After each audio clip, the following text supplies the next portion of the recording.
Hello, on m'appelle Speedy Eddy. La vitesse coule dans mes veines. Je sens la voiture à travers la pédale, comme si elle faisait partie de moi. Rien d'autre que la route et moi. Je démarre le moteur et... Oh non, mince, les essuie-glaces sont gelés. Pire encore, mes fesses sont gelées et mon siège aussi. J'aime bien l'hiver, mais bon, c'est dur là. Eh bien, n'oublie pas d'essayer ces conseils de pro avant de te prendre pour un champion de F1. Laisse tes essuie-glaces relevés en hiver. Cela les empêchera de coller au pare-brise et tu n'auras pas à les gratter et à casser leur caoutchouc. Les gens te mettent en garde contre cette pratique car ils disent que cela abîme les ressorts des bras et rend tes essuie-glaces plus vulnérables aux convoitises des voleurs. Mais A, l'idée d'une usure des ressorts n'est pas vraie. Ils ne perdent pas leur élasticité. Et B, qui vole les balais d'essuie-glaces des gens? Si tu veux quand même garder les essuie-glaces en place, ou si tu as oublié de les relever pendant une nuit glaciale, fais tourner la climatisation.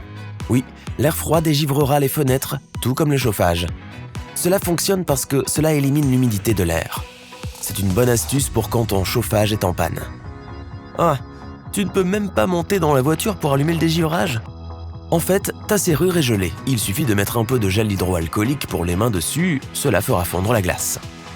En fait, tu peux même complètement éviter que ton pare-brise ne gèle. Vaporise dessus une solution composée de 3 doses de vinaigre et 1 d'eau sur les vitres la veille au soir. Cela te fera gagner du temps de grattage le matin. Tes essuie-glaces tomberont en panne tôt ou tard, même si tu les fais fonctionner chaque hiver. Si le caoutchouc se détache et que le bras métallique racle ton pare-brise, il suffit de mettre une longue chaussette dessus. C'est une solution temporaire, mais elle fonctionne. Fais juste en sorte d'acheter des essuie-glaces le plus vite possible. Quand il fait froid, garde toujours ton réservoir d'essence rempli à un peu plus de la moitié.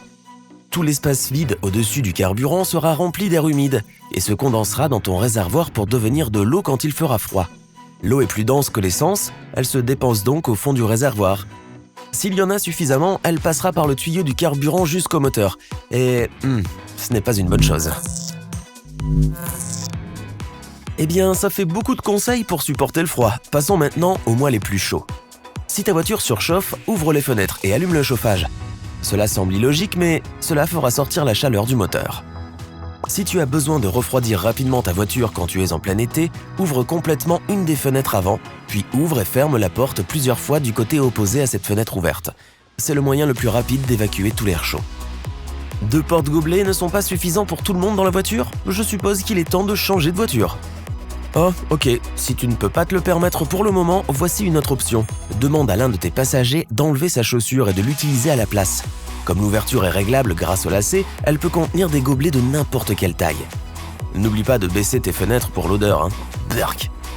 Si tu es coincé dans la neige ou la boue, tu peux utiliser les tapis en caoutchouc de ta voiture pour te sortir de là. Place-les sous tes pneus pour augmenter la traction. Le truc de la litière pour chat fonctionne aussi, mais qui se trimballe toujours avec ça dans sa voiture? Donc n'oublie jamais tes tapis en caoutchouc. Si tu atteins une vitesse de 110 km/h pendant 16 km, sur une autoroute quand le temps est sec et dégagé bien sûr, l'eau et le gaz qui s'accumulent dans le moteur et le système d'échappement s'évaporeront. Tu iras plutôt vite ce faisant, alors assure-toi que c'est vraiment nécessaire. Tu es pressé?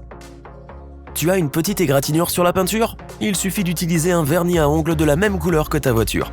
Tu peux également utiliser du vernis transparent pour masquer les petites rayures sur tes vitres. Mais pas si une pierre a fissuré ton pare-brise. Tu peux éviter le coût du remplacement si la fissure est plus petite qu'une pièce de 1 centime. Un magasin de réparation de pare-brise peut le remplir avec une résine spéciale qui devrait empêcher la fissure de s'étendre. S'il t'arrive souvent de ne pas retrouver ta voiture dans un immense parking, pense à prendre une photo de la place ou du numéro de place dès que tu sors de la voiture. Il existe aussi des applications GPS qui t'aideront à retrouver facilement ton véhicule perdu parmi les innombrables rangées de voitures des parkings labyrinthiques.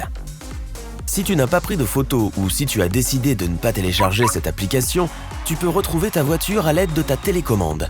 Le signal de ta clé n'est pas suffisant? Alors rapproche-la de ta tête. Les fluides dans ta tête augmentent la conductivité des signaux des clés. Oui, c'est fou, mais ça marche vraiment.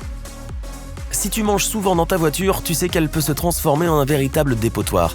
Utilise une boîte de céréales comme poubelle. On peut la fermer, donc pas de mauvaise odeur ni de risque d'éparpillement sous les sièges. En plus, elle s'ouvre facilement pour la nettoyer rapidement. Et tu sais quoi? Tu peux même la vider de temps en temps. Si. Comment trouver un désodorisant bon marché et facile à trouver pour ta voiture? Prends une simple lingette de sèche-linge. Mets-en une dans une des grilles de la climatisation, toute la voiture sentira le linge frais. Les barres métalliques des appuis-têtes ne servent pas seulement à régler la hauteur de celui-ci, tu peux aussi les utiliser pour casser les vitres en cas d'urgence. Cela fonctionne mieux si tu les rentres dans l'espace en bas des fenêtres et que tu tires vers toi. De cette façon, la vitre se cassera plus facilement en cas de besoin. Ne lave pas ta voiture toi-même à la maison, tu peux gaspiller jusqu'à 20 fois plus d'eau qu'une station de lavage professionnelle, sans compter que tu risques de rayer la peinture.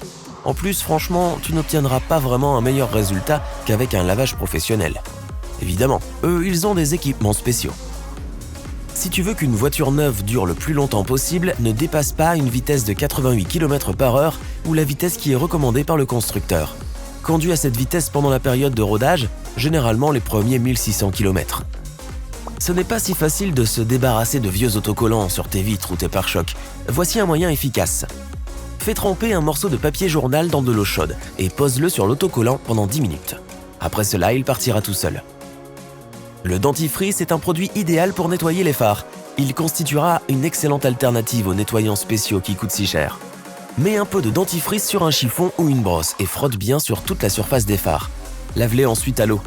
Voilà, plus de phares opaques. Et n'oublie pas de passer du fil dentaire ensuite. Tu as loué une nouvelle voiture et tu dois faire le plein.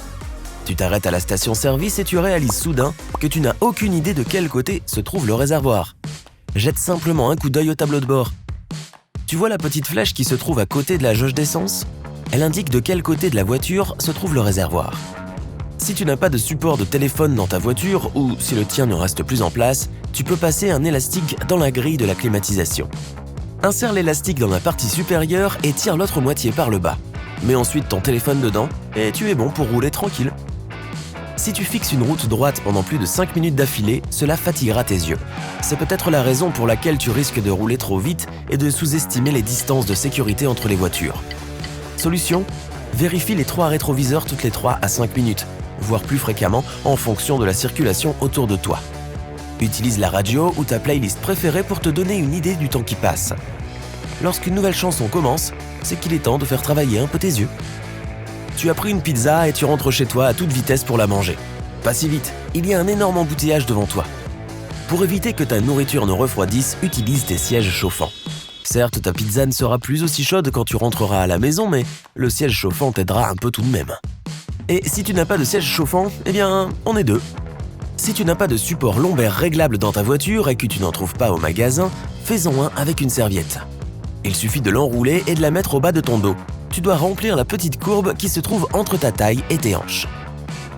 Pendant un long voyage, fais des pauses de 10 minutes toutes les 2 heures.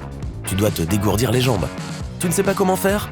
Gare-toi et arrête la voiture, monte le volume de la musique et danse.